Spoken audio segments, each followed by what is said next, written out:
কুকি সাধু ঘৰলৈ পুনৰবাৰ স্বাগতম জনাই আজি সাধুটো আৰম্ভ কৰিবলৈ লৈছোঁ।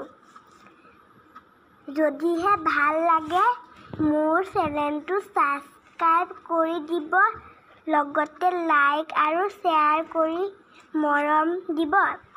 আজি সাধুটোৰ নাম হৈছে এটা বুঢ়া বাঘ আৰু এজন লোভীয়া মানুহ। এটা বাঘৰ এপাত সোণৰ খাৰু আছিল। বুঢ়া হৈ অহাত সি চিকাৰ কৰিব নোৱাৰা হ'ল। সেয়েহে সি চলে বলে কৌশলে সোণৰ খাৰু পাত লোভ দেখুৱাই যাকে তাকে মাৰি খাই পেলায়।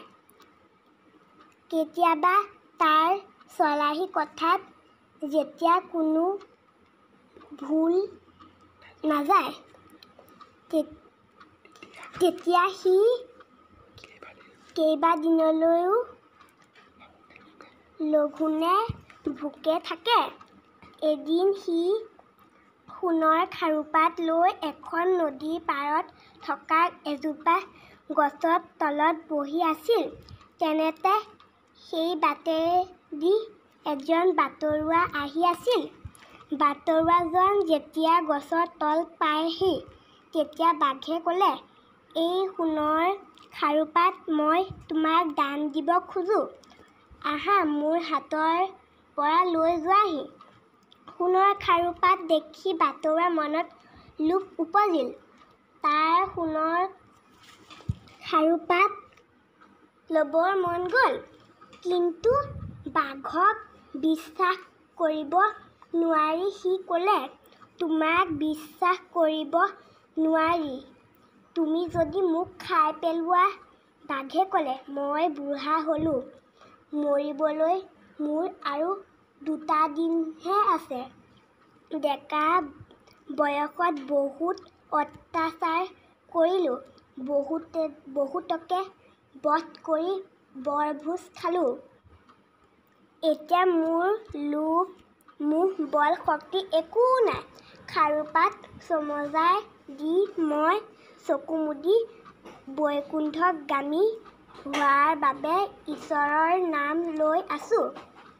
তোমাক বধ কৰাৰ মোৰ বলো নাই, লোভো নাই।" বাঘৰ চলাহী কথাত বাটৰুৱাৰ মন গলিল। সি বাঘৰ হাতৰ পৰা খাৰুপাত আনিবলৈ আগবাঢ়িল। তেনেতে বাঘে ক'লে, "তুমি নদীত গা ধুই পবিত্ৰ হৈ আহা, তেতিয়াহে মই তোমাক সোণৰ খাৰু দিম।" বাটৰুৱাজনে সাঁতুৰিব নাজানিছিল। কিন্তু সোণৰ খাৰুৰ লোভত সি গা ধুবলৈ নদীলৈ নামি গ'ল। হঠাৎ পিছলি পৰি সি পানীত কক-বকাবলৈ ধৰিলে। সি চিঞৰি চিঞৰি বাঘক ক'লে, "মোক বচোৱা, মোক বচোৱা।" বাঘে একে জাপে গৈ নদীত পৰিল আৰু বাটৰুৱাৰ ডিঙিত কামুৰি তাক মাৰি খাই পেলালে। এই কাৰণে অতিমাত্ৰা লোভ কৰিব নাপায়। লোভেই পাপ, পাপেই মৃত্যু। আজিৰ সাধুটো ইমানেই। ধন্যবাদ।